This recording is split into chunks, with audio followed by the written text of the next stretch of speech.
Bismillahir Rahmanir Rahim. In the name of Allah, the most gracious, the most merciful. Assalamu alaikum wa rahmatullahi wa barakatuh. Today, I want to share a story that reflects the awe-inspiring piety and profound fear of Allah in one of the greatest companions of the Prophet Muhammad, sallallahu alaihi wasallam. It is the story of Hadhrat Umar ibn al-Khattab, Radhiyallahu anhu, a man known for his strength and leadership, yet whose heart trembled at the thought of standing before Allah. So stay with me until the end. Umar, Radhiyallahu anhu, would often hold a straw in his hand and say, "I wish I were a straw like this." Sometimes he would say, "I wish my mother had not given birth to me." Once he was busy with some important work when a person came to him and, complaining about some petty grievance, requested for its redress.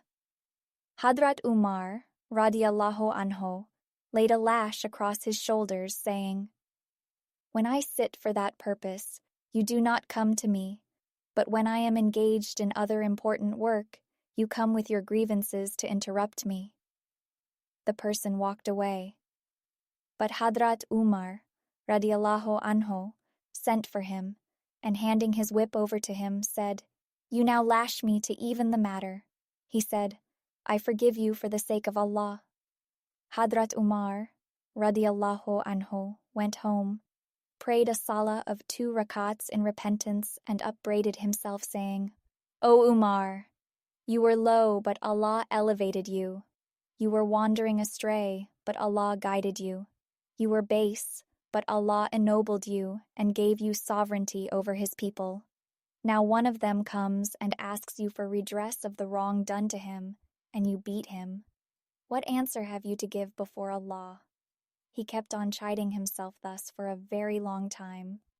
Once Hadhrat Umar, Radhiyallahu anhu, was going on his usual round towards Hara, a suburb of Medina, with his slave Aslam, when he saw a distant fire in the desert.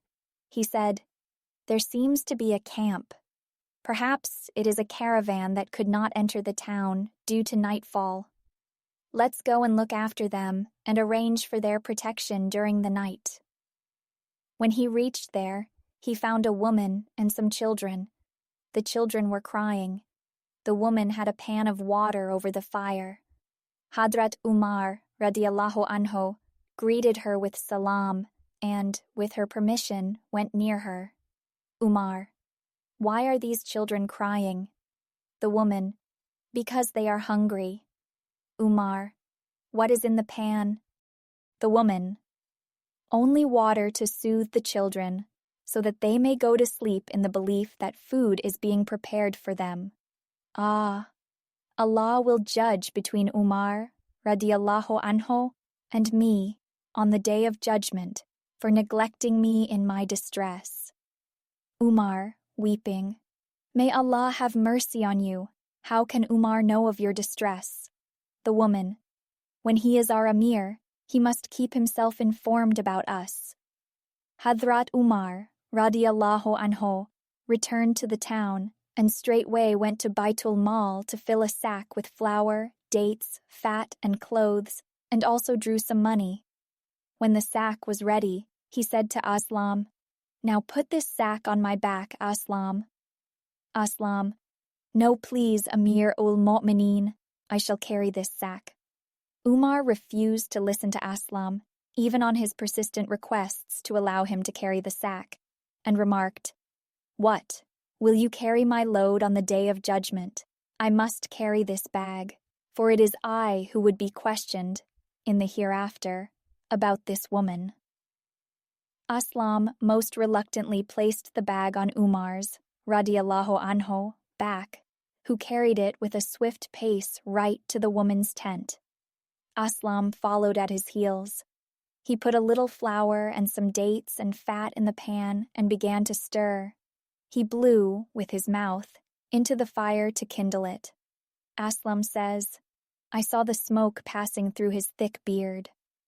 After some time, the pottage was ready. He himself served it to the family. When they had eaten to their fill, he made over to them the little that was left for their next meal. The children were very happy after their meal and began to play about merrily. The woman felt very grateful and remarked, "May Allah reward you for your kindness. In fact, you deserve to take the place of Khalifa instead of Umar." Umar consoled her and said, "When you come to see the Khalifa, you will find me there." He sat for a while at a place close by and kept on watching the children. He then returned to Medina. On his way back, he said to Aslam, "Do you know why I sat there, Aslam? I had seen them weeping in distress. I liked to see them laughing and happy for some time." It is said that Hadhrat Umar, Radhiyallahu anhu, while leading Fajr Salah, used to recite Kaf, Taha, and other such surahs in his Salah, and would weep so much that his crying could be heard way back to several rows. Once he was reciting Surah Yusuf in Fajr. When he came to the verse, he replied, "I complain of my anguish and sorrow only to Allah, and I know from Allah what you do not know." Surah Yusuf, verse 86. He wept so much that he could not recite any further. In tahajjud, he would sometimes fall to the ground and would get indisposed with excessive weeping. Such was the fear of Allah in Hadhrat Umar, Radhiyallahu anhu, whose name struck terror in the hearts of the mightiest monarchs of his time. Even today, the people are filled with awe when they read about him. Is there any person in power today who is prepared to show such kindness to the people in his charge? Stay tuned, as I will return with another enlightening story soon. Don't forget to watch before you sleep. Jazakum Allahu khairan.